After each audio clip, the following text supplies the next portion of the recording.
I'm Elizabeth, and on this YouTube channel, I help business owners master the leadership skills and ways of being that it takes to grow and scale a community around your business. But don't worry, I provide real life actionable tips, quick wins, just like this video, for growing your Facebook group. I'm not bringing to the table a ton of like do's and don'ts. What I think is interesting about guest experts is I have seen them do phenomenally well in groups, and I have also seen them like completely tank. Even groups who have regular guest experts, I've just seen both sides of the spectrums. What I'm going to do is I'm going to kind of share a debrief with you guys of what I think works and what doesn't work, or what works better and doesn't work better, or what I'm seeing trending in the groups that are doing it really well versus what I'm seeing trending in the groups that maybe aren't seeing the results. So, again, whether a group is going to be successful or not, a lot of times just depends on how clear you are on your intent. I could be like, oh man, like we don't have 300 members yet, or we don't have this much engagement, but that's not necessarily my goal or my intent. What I'm seeing in the groups where it's working well, a lot of energy and momentum promoting the live event. If you're going to bring in guest experts once a month, once a week, whatever it might be, really take it seriously in drumming up a little bit of momentum, whether it's creating an event like I did for the webinar last week, posting a couple times. It's a great opportunity to put it in your email newsletter, but really reminding people, because they're not just going to show up and know that it's happening. So that momentum building up. And then, of course, like not just saying, hey guys, like Quinn's coming live with me. What are they going to get from it if they show up? So Quinn is going to come on live, and she is going to teach you guys and share with you guys, how she helps parents read more to their children. So if you find that you really want to make more time to read to your children, you don't want to miss this. Telling people the value that they're going to walk away with after having this guest speaker. Also, on a technical level, a lot of people really like to use third-party platforms like StreamYard, Zoom. I don't think that Facebook really loves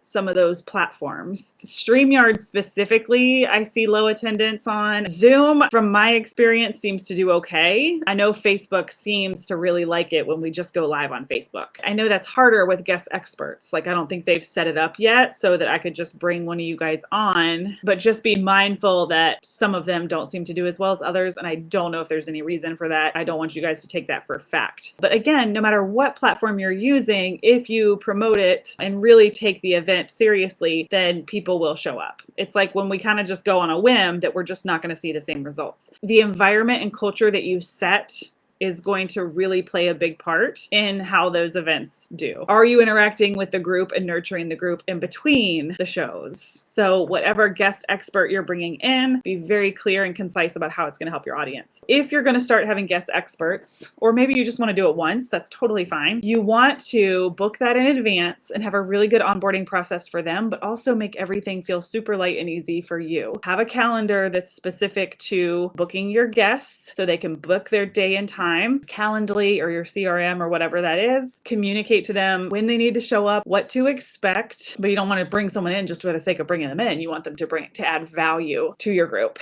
Let's talk about some of the ones that don't do as well. I think you can overbrand, which is kind of a theme in general in Facebook groups. We don't need fancy branding on every single thing that we're doing in a Facebook group. I think you can splash it in so that your brand is represented. Just real, and authentic is better than like perfect and branded. You can overdo it when it comes to like double dipping and leveraging your content. If you want to bring in a guest expert for your group, but you're also wanting to turn that into a podcast, to turn that into a YouTube channel, to turn that into an IGTV, I think sometimes we can overdo that. The platforms are all different. A video that's sized this way isn't going to make a great Instagram reel. Platforms are all different. And YouTube especially, I see so many people that stream shows and then they just plop them on YouTube. Like, I'm just going to do this one guest interview and we're going to blast it on all the channels. And then they get like 2 views. And that's because